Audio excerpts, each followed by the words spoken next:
Hello and welcome to CivilNet. Բարև ձեզ եւ բարի գալուստ Civilnet. Այսօր մեր ստուդիայում է Հայաստանի Հանրապետությունում Եվրոպական միության դեսպան Վասիլիս Մարագոսը, քննարկելու մեր հարաբերությունները այս կարևոր փուլում։ Շնորհակալություն, պարոն դեսպան, այստեղ լինելու համար։ Շնորհակալություն հրավերի համար։ You're here with us at quite a Ձեզ հետ զրուցում ենք կարևոր մի փուլում, քանի որ ընդամենը մեկ շաբաթից քիչ ժամանակ անց մենք հյուրընկալելու ենք թե Եվրոպական քաղաքական համայնքի առաջնորդների գագաթնաժողովը, որտեղ Եվրոպայի բոլոր գլխավոր առաջնորդները կգան Հայաստան, եւ թե առաջին անգամ անցկացվող ԵՄ Հայաստան գագաթնաժողովը։ Այսպիսով ինչ նշանակություն ունեն այս իրադարձությունները Հայաստանի հետ հարաբերությունների համար։ It's really very important and thank you for starting. Դրանք իսկապես շատ կարևոր են եւ շնորհակալություն, որ մեր զրույցը սկսեցիք այս երկու հարցերով։ Այս երկու գագաթնաժողովների անցկացումը Հայաստանում վկայում է այն սերտ գործընկերության մասին, որը Հայաստանն ունի ոչ միայն Եվրոպական միության, այլ նաեւ Եվրոպական քաղաքական համայնքի բոլոր անդամների հետ, որը ավելի լայն շրջանակ է, քան հենց Եվրոպական միությունը։ Եվ ես կարծում եմ, որ գագաթնաժողովի ընթացքում, ինչպես նաև գագաթնաժողովներից առաջ եւ հետո, Հայաստանը լինելու է Եվրոպայում ընթացող գործընթացների կենտրոնում։ Պարզապես պատկերացրեք, Հայաստանը հյուրընկալելու է ամբողջ եվրոպական մայրցամաքը։ Եվրոպական քաղաքական համայնքի բոլոր անդամները կընդունվեն Հայաստանում։ Նրանք կտեսնեն այն առաջընթացը, որը Հայաստանը գրանցել է, եւ այս բոլոր երկրների հանրության ուշադրությունը կենտրոնանալու է Հայաստանի վրա։ Այսպիսով, այս երկու գագաթնաժողովների ընթացքում Հայաստանը լինելու է ոչ միայն հյուրընկալողը, այլ նաև կարևոր թեմա, որը կքննարկվի, հատկապես երկրորդ ԵՄ Հայաստան գագաթնաժողովում, որտեղ մենք քննարկելու ենք մեր գործընկերության խորությունը, այն տարբերությունները, որոնք մենք վերջերս ավելացրել ենք անվտանգության, դիմակայունության եւ կապակցվածության ոլորտներում։ Եվ այս ամբողջ քննարկումը ԵՄ-ի եւ Հայաստանի միջև հարաբերությունները բարձրացնելու է նոր մակարդակի։ Մենք ամրապնդելու ենք այն, ինչ արդեն ունենք։ Մենք արդեն շատ մոտ ենք, իրականում երբևէ եղածից ավելի մոտ։ Բայց կարևորն այն է, որ համագործակցության բոլոր ոլորտները, որոնց վրա մենք միասին աշխատում ենք, շատ կարևոր են Հայաստանի համար, շատ կարևոր են հայ ժողովրդի համար։ Մենք արդյունքներ ենք ապահովում տարբեր ոլորտներում եւ նաեւ պատրաստվում ենք ապագայում ապահովել ել ավելի շատ արդյունքներ։ Այսպիսով շատ լավ նորություններ Հայաստանի համար, շատ լավ նորություններ Եվրոպայի համար։ Եվ կարծում եմ հատկապես շատ լավ նորություններ հայկական տնտեսության, հայկական զբոսաշրջության համար, ինչպես նաեւ միջազգային ուշադրության Հայաստանի նկատմամբ, միջազգային լրատվամիջոցների միջոցով։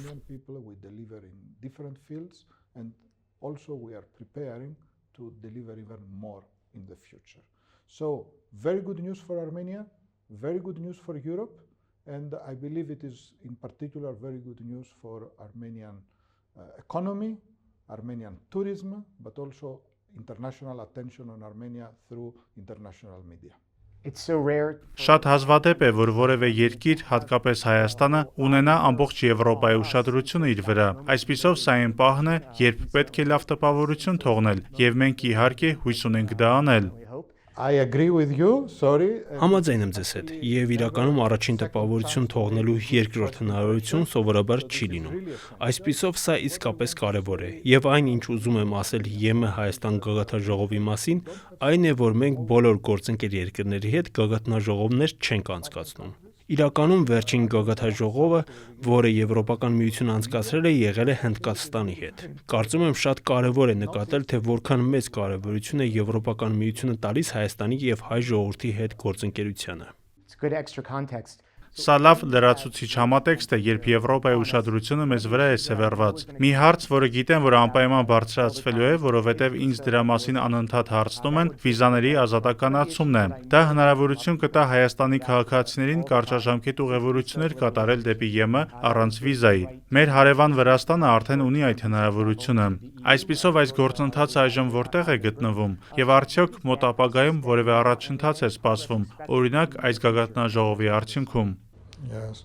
Thank you for the question. This is Այո, շնորհակալություն հարցի համար։ Սա հենց այն հիմնական ուղղություններից մեկն է, որի վրա մենք կենտրոնացել ենք վերջին շրջանում։ Աշխատանքները սկսվել են դեռ 2024-ի սեպտեմբերին, վիզաների ազատականացման երկխոսության մեկնարկով։ Այդ ժամանակ մեզ հետ էր Եվրոպական հանձնաժողովի փոխնախագահ Մարգարիտիս Սխինասը։ Եվ մենք այս գործընթացը սկսել ենք մեծ ոգևորությամբ եւ զգալի քաղաքական ներդրումներով երկու կողմից էլ։ Դրանից հետո մենք մի քանի ամիս աշխատել ենք տեխնիկական մակարդակում, կատարել ենք գնահատումներ, կատարել ենք վերլուծություններ եւ պարզել ենք ինչ պետք է անի Հայաստանը Եվրոպական միության հետ վիզաների ազատականացման հասնելու համար։ Վիզաների ազատականացման գործողությունների ծրագիրը ներկայացվել է անցյալ տարվա նոյեմբերին եւ իրականում մենք ակնկալում ենք, որ գագաթնաժողովից առաջ Եվրոպական հանձնաժողովը կընդունի առաջընթացի առաջին զեկույցը։ Այդ ծրագրում նշված թիրախների իրականացման վերաբերյալ այն կներկայացվի եւ կհանձնվի։ Կարծում եմ շատ կարևոր է գագաթնաժողովի ընթացքում գնահատել, թե որտեղ ենք գտնվում եւ նաեւ հասկանալ, թե ինչ է դեռ պետք անել հասնելու համար այն ցանկալի արդյունքին, որը գիտեմ բոլոր Հայաստանի Հանրապետության քաղաքացիները շատ մեծ ողջավորությամբ են սպասում։ Ուզում եմ նաեւ ընդգծել, որ Հայաստանը միակ երկիրն է, որի հետ Եվրոպական միությունը բանակցում է վիզաների ազատականացման շուրջ։ Սա եւս մեկ վկայություն է մեր գործընկերության խորության եւ հարստության մասին։ Մի փոքր խնդիր, որի մասին գիտեմ, որ այստեղ հայերը հաճախ բախվում են եւ որը կապված է այս թեմայի հետ, Շենգենյան վիզաների պահանջարկն է։ Այն շատ բարձր է, բայց հատկապես դա նկատում եմ մասնագետների շրջանում, մարդկանց, որոնք բազմաթիվ պատճառներ ունեն Եվրոպա մեկնելու աշխատանքի բերումով։ Նրանք ասում են, որ գործընթացը կարող է շատ ծանր լինել, շատ բարդ է կողմնորոշվելը հասկանալ, թե ինչ պետք է անել, ինչ է անհրաժեշտ։ Այսպիսով ինչպես է ԵՄ-ն արձագանքում այս մարտահրավերներին, հատկապես տեղեկատվության, հստակության եւ դիմորդների աջակցության տեսանկյունից։ Yeah, thank you very much for the question.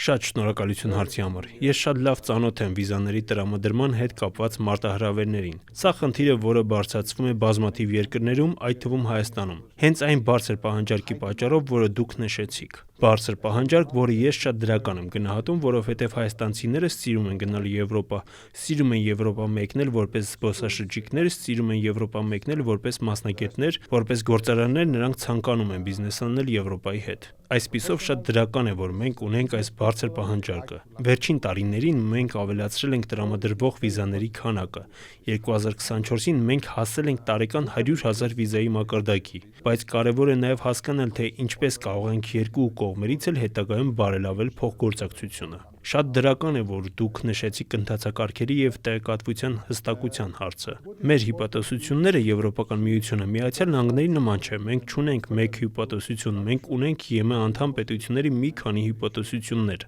Մեր հիպոթեզությունները պետք է ասեմ շատ լավ աշխատանք են կատարում, արձագանքելու եւ դիմակայելու այս պահանջարկին։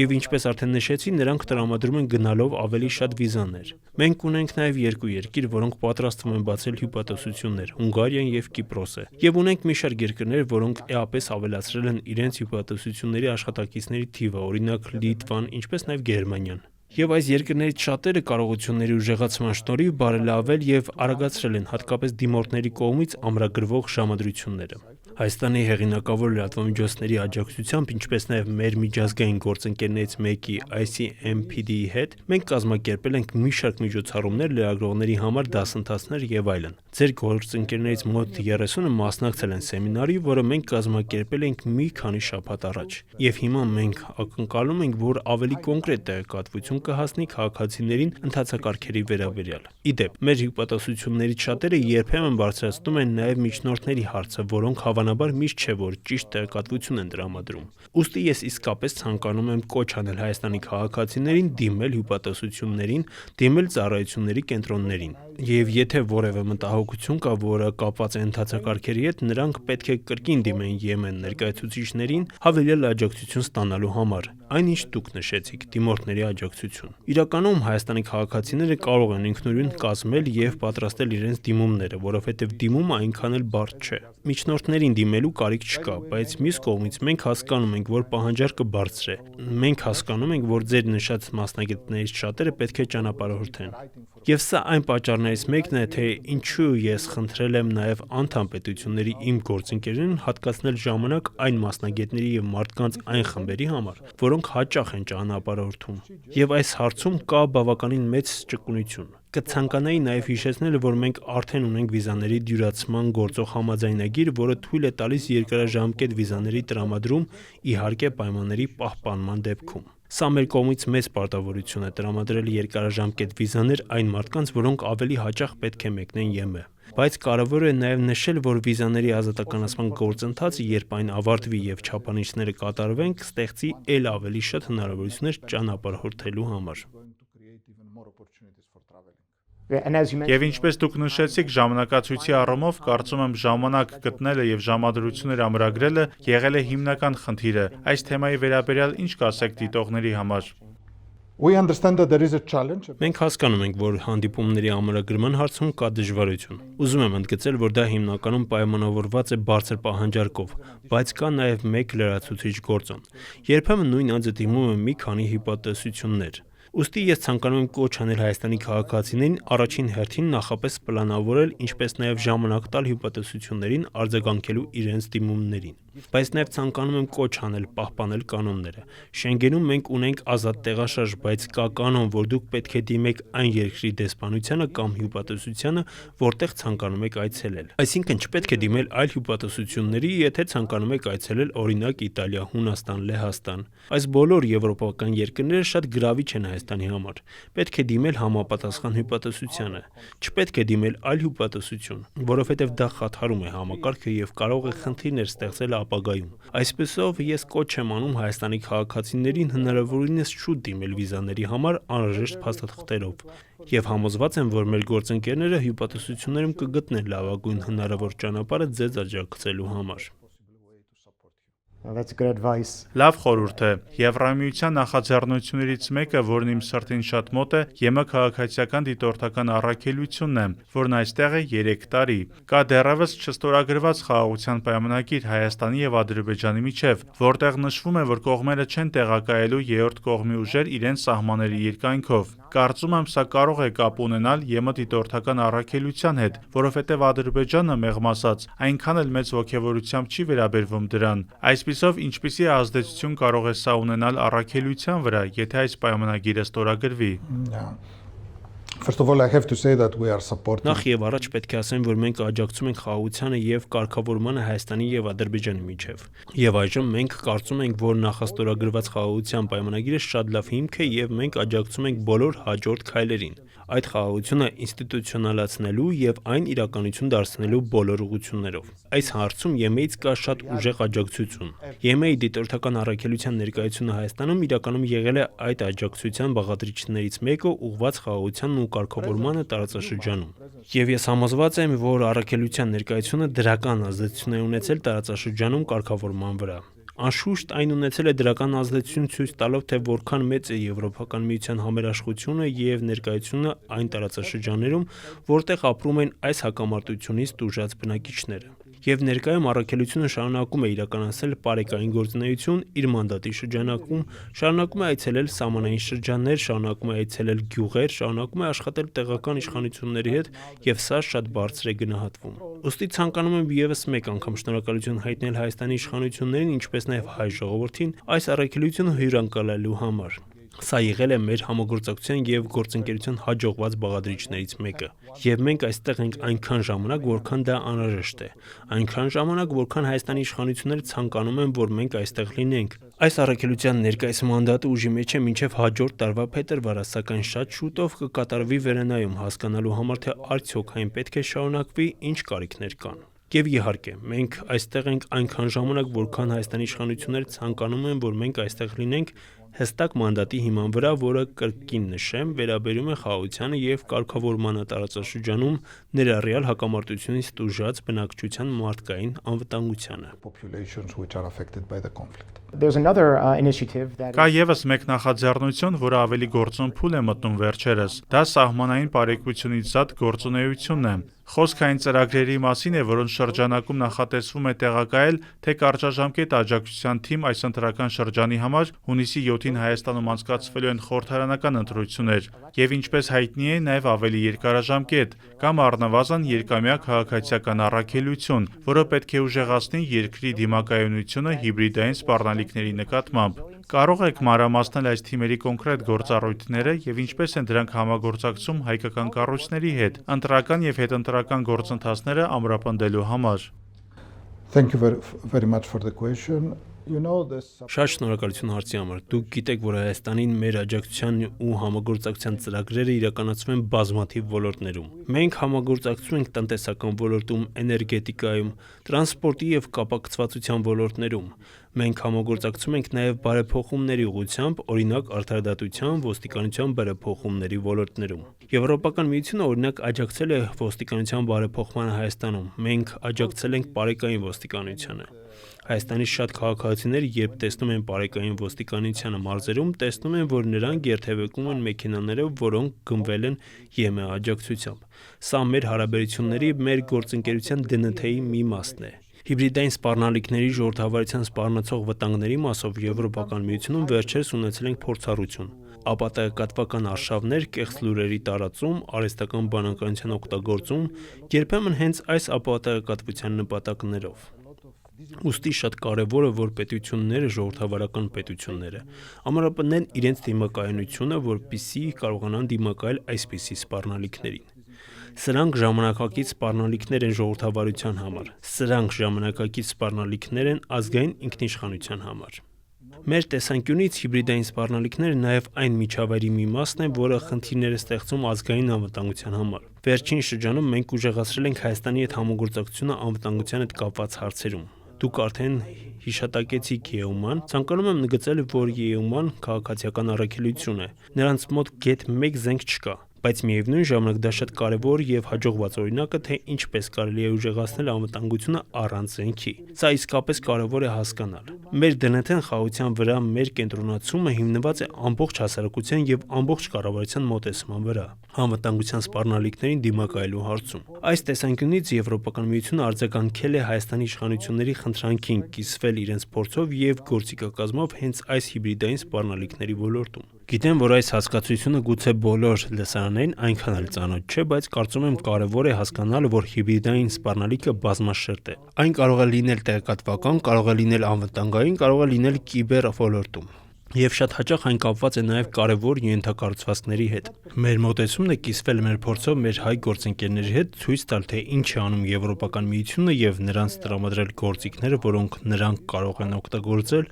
ամրապնդելու այն կառույցները, որոնք գոյություն ունեն պաշտպանելու հայ ժողովրդի ժողովրդավարական իրավունքը, որոշելու իրենց ապագան։ Դուք նշեցիք ընտրությունները։ Ընտրություններն այն պահն են, երբ քաղաքական իշխանությունը փոխանցվում է կառավարությունից ժողովրդին։ Յուրաքանչյուր ժողովրդավարական համադրության մեջ իշխանության աղբյուրը ժողովուրդն է։ Եվ ուզում եմ ընդգծել, որ մեր աջակցությունը Հայաստանին նշանակում է աջակցություն հայ ժողովրդին, ոչ միայն տեղում իրականացվող ծրագրերի տեսքով, ոչ միայն քաղաքական աջակցությամբ, այլ նաև ինստիտուտների աջակցությամբ։ Վերջնական նպատակն է քաղաքացու իրավունքի ամրապնդումը։ Քաղաքացին, ինչպես նաև ձեր նման լրատվամիջոցները, որոնք կենտրոնանում են քաղաքացիական հասարակության վրա, շատ կարևոր դեր ունեն մեր գործունեության մեջ։ Այս փորձագետները, որոնք եկել էին, արդեն հեռացել են։ Նրանք տրամադրել են իրենց փորձը մեր գործընկերներին տարբեր կառույցներին։ Օրինակ, մենք շատ սերտ աշխատում ենք կենտրոնական ընտրական հանձնաժողովի հետ ապահովելու համար, որ նրանք ճիշտ պլանավորեն ընտրական գործընթացները, ինչպես նախատեսված է Հայաստանի օրենսդրությամբ եւ ունենան բոլոր անհրաժեշտ գործիքները եւ միջոցները լուծելու բոլոր խնդիրները։ Որպեսզի վերջնական արդյունքում հայ ժողովուրդը, հայ քաղաքացիները ազատորեն որոշեն, թե ով է լինելու իրենց հաջորդ կառավարությունը։ Բայց սա միայն ընտրությունների հետ կապված չէ։ Դիմակայունության ուժեղացումը երկրի անվտանգության ամրապնդումը դուրս է գալիս ընտրությունների շրջանակներից։ Վերջերս մենք ունեցել ենք նաև մեկ այլ համագործակցություն Հայաստանի իշխանությունների հետ, անվտանգության ոլորտի բարեփոխումների ուղղությամբ։ Անվտանգության համակարգի ուժեղացումը, հայկական կառույցների կարողությունների բարձրացումը քաղաքացիներին պաշտպանելու համար չափազանց կարևոր է։ Եվ այս համատեքստում ուզում եմ նշել օրինակ արտակարգ իրավիճակների կարևոր ենթակառուցվածքների պաշտպանության, ինչպես նաև կիբերսպառնալիքների ոլորտում մեր աջակցությունը։ Կիբերսպառնալիքները կարող են լինել ամենակարևոր սպառնալիքներից մեկը, որի առաջ կարող է կանգնել ցանկացած երկիր ընտրական գործընթացների ընթացքում, որովհետև դրանք կարող են խաթարել վստահությունը ինստիտուտների նկատմամբ, եւ սա հենց այն է, ինչ ժողովրդավարության թշնամիները, Հայաստանի թշնամիները կարող են ցանկանալ հարուցել։ Բայց մենք այստեղ ենք որպես գործընկեր, մենք այստեղ չենք խնդիրները լուծելու համար։ Մենք այստեղ ենք տրամադրելու փորձ, կիսվելու մեր փորձով եւ այն փորձով, որը մենք ունեցել ենք Եվրոպայում։ Եվ մենք դա անելու ենք Հայաստանի իշխանությունների խնդրանքի հիման վրա։ Նոր քաղաքացիական առաքելությունը տարբերվում է նախորդից։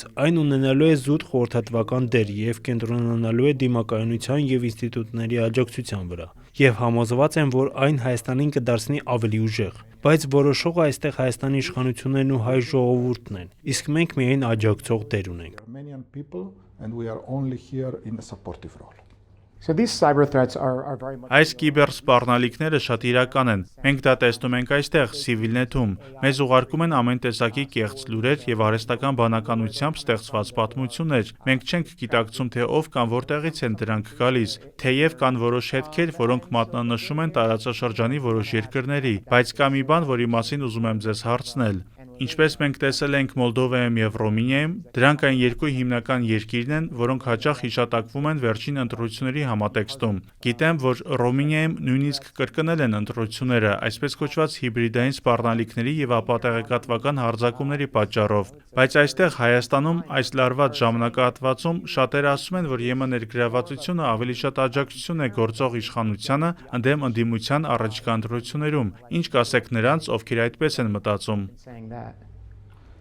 This is certainly not correct. This is, by the way, part of this. Սա հաստատ ճիշտ չէ։ Սա իդեպ հենց այդ ապատեղեկատվական արշավների մի մասն է։ Եվրոպական միությունը այստեղ չէ հաղթողներ ընտրելու համար։ Հայ ժողովուրդն է որոշելու, թե ում է ցանկանում տեսնել որպես իշխանություն։ Հայ ժողովուրդն է որոշում իրենց մասնակցությամբ մեդիայի հետ շփմամբ, մեդիա գրագիտությամբ, թե ինչ օրակարգ պետք է ունենան իշխանությունները։ Մենք այստեղ միայն աջակցելու համար ենք։ Մենք այստեղ ենք աջակցելու ինստիտուտներին եւ այդ ջանքերին։ Իհարկե, մենք բազմաթիվ քննարկումներ ենք ունենում կառավարության հետ եւ յուրաքանչյուր ընտրված ժողովրդավարական կառավարություն ունի իր դերը տարբեր ինստիտուտներում։ Բայց ուզում եմ նաև ընդգծել, որ Հայաստանում կան անկախ ինստիտուտներ եւ գործակալություններ, որոնց հետ մենք աշխատում ենք։ Օրինակ, Կենտրոնական դրական հանձնաժողովը գործադիր իշխանության մաս չէ նեղ իմաստով։ Նույնը վերաբերում է մասնագիտական կառույցներին, որոնց հետ մենք համագործակցում ենք։ Օրինակ, տեղեկատվական համակարգերի գործակալությունը, որը զբաղվում է կիբեր սպառնալիքների դեմ պայքարով։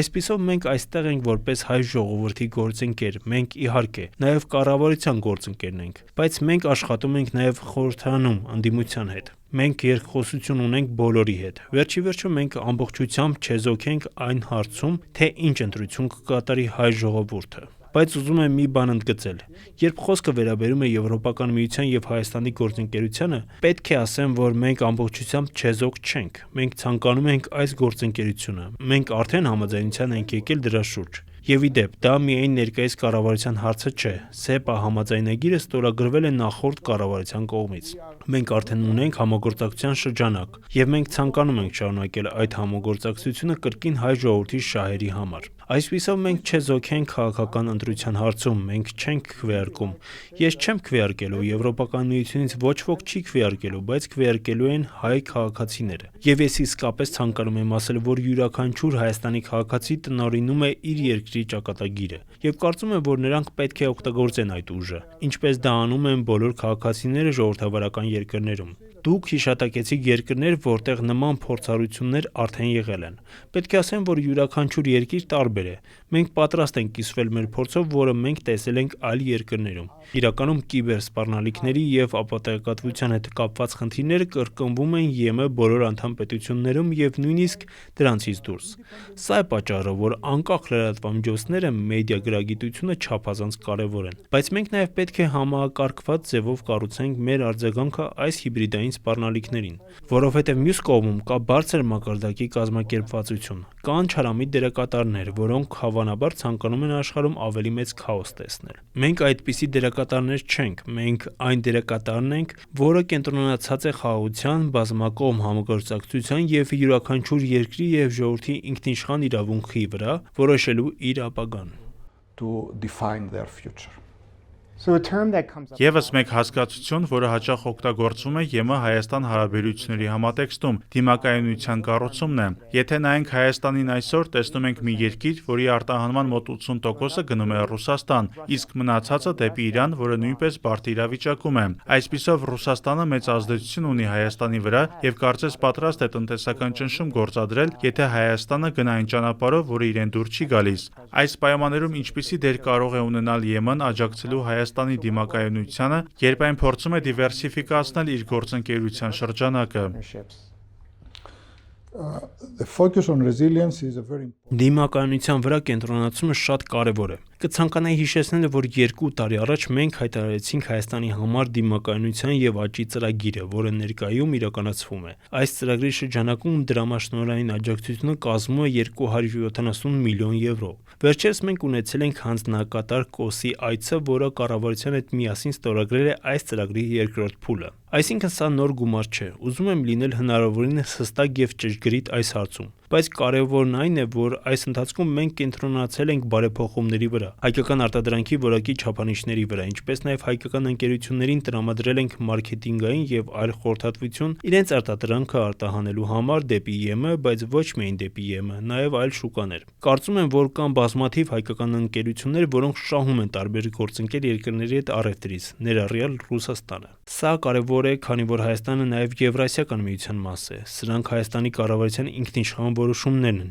Սրանք հայ ժողովրդի ինքնիշխան ընտրություններն են։ Այն թե որտեղ կարտահանի ընկերությունը, նույնպես բիզնեսի որոշումն է ներդրողի, սեփականատիրոջ կամ կառավարչի։ Մենք այստեղ միայն աջակցելու համար ենք։ Մենք աջակցում ենք տեխնիկական օգնության միջոցով, ներդրումների միջոցով։ Ուզում եմ հատկապես ընդգծել այս կետը, որովհետև անցյալ տարի Եվրոպական միությունը ներդրել է ավելի քան 200 միլիոն եվրո։ Սա լրացուցիչ գումար է այն միջոցներից, որոնք արդեն նշել էի արտոնյալ վարկերի տեսքով, որոնք ուղղվել են մասնավոր հատվածին։ Ցավոք դեռ չունեմ 2025-ի վերջնական տվյալները, բայց 2024-ին Եվրոպական միությունը աջակցել է Հայաստանում ավելի քան 17000 նոր աշխատատեղերի ստեղծմանը։ Եվ բոլոր այն ընկերությունները, որոնք ստացել են ԵՄ աջակցությունը արտահանելու դեպի եվրոպական շուկա, 1 տարվա ընթացքում իրենց արտահանումը դեպի ԵՄ ավելացրել են 7%-ով։ Սրանք փոքր թվեր են, բայց կարևոր թվեր են, որովհետև շեշտը դրվում է որակի վրա։ Եվ ուզում եմ ընդգծել մեկ կարևոր բան։ ԵՄ Հայաստան համագործակցությունը սպրինտ չէ։ Այն կարելի ասել մարաթոն է։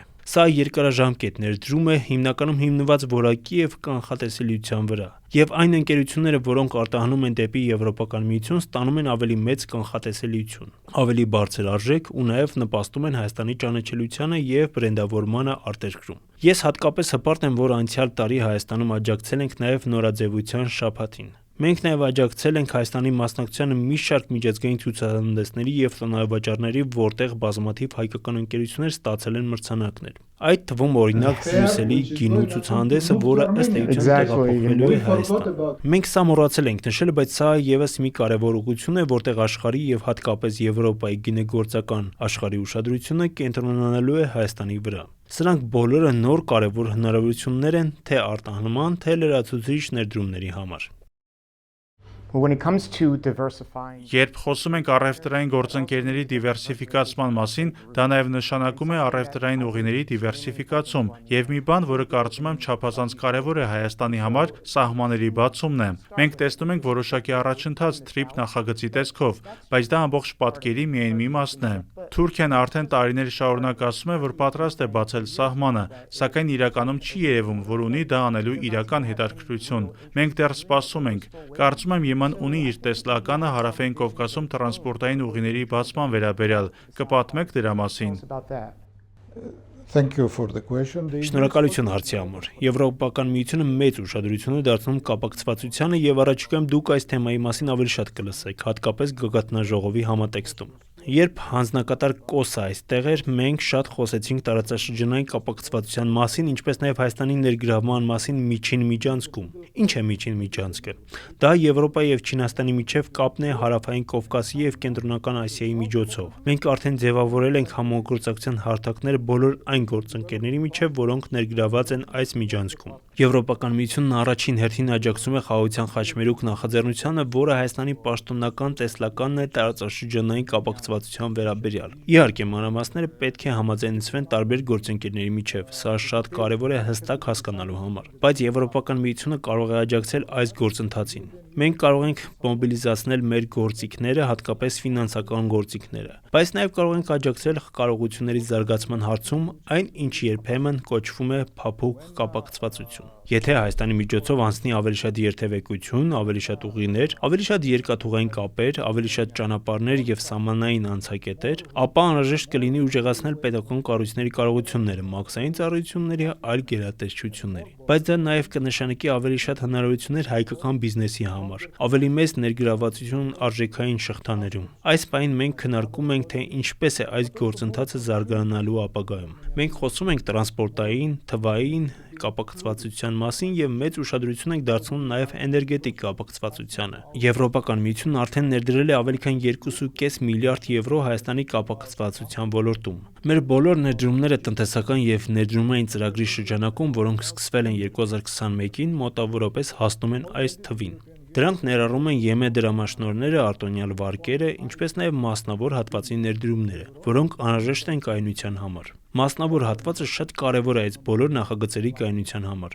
Կարող եմ նշել մի շարք նախագծեր։ Օրինակ Երևան-Գյումրի նոր ճանապարհը, որ շատ կարևոր է ապագա կապակցվածության տեսանկյունից, կամ Կովկասյան էլեկտրահաղորդման ցանցի նախագիծը, որը կավելացնի Հայաստանի էլեկտրաէներգիայի արտահանման հնարավորությունները դեպի Վրաստան եւ այնտեղից Սև ծովով դեպի Եվրոպա։ Մենք նաև քննարկում ենք համագործակցության հետագա ընդլայնումը։ Մեկ այլ կարևոր նախագիծ, որը դեռ չի սկսվել, բայց շուտով կմեկնարկի Քաջարյան-Սիսիան հատվածն է, հյուսիս-հարավ միջանցքի մաս, Սյունիքի տարածաշրջանում։ Սա չափազանց կարևոր է Սյունիքը Երևանին եւ միջազգային շուկաներին ավելի մոտեցնելու համար։ Այս տեսանկյունից ես շատ վստահ եմ, որ արդեն գոյություն ունեցող համագործակցությունը, որը բերել է մեծ ֆինանսավորում Հայաստան, կդառնա լավ հիմք ապագայի համար։ Բայց իհարկե շատ կարևոր է աշխատել տարածաշրջանի բոլոր գործընկերների հետ վստահություն ստեղծելու համար։ Կարծում եմ, որ խաղաղության նախաստորագրված պայմանագիրը շատ լավ հիմք է դրա համար։ Մենք լիովին աջակցում ենք դրան։ Մենք աջակցում ենք նաև բոլոր ենթակառուցվածքային նախագծերին, որոնք գործընկերները որոշում են իրականացնել։ Գիտեմ, որ կան որոշ անհանգստություններ այս գործընթացի որոշ տարերի շուրջ։ Մենք նույնպես ակնկալում ենք խաղաղության ինստիտուցիոնալացում։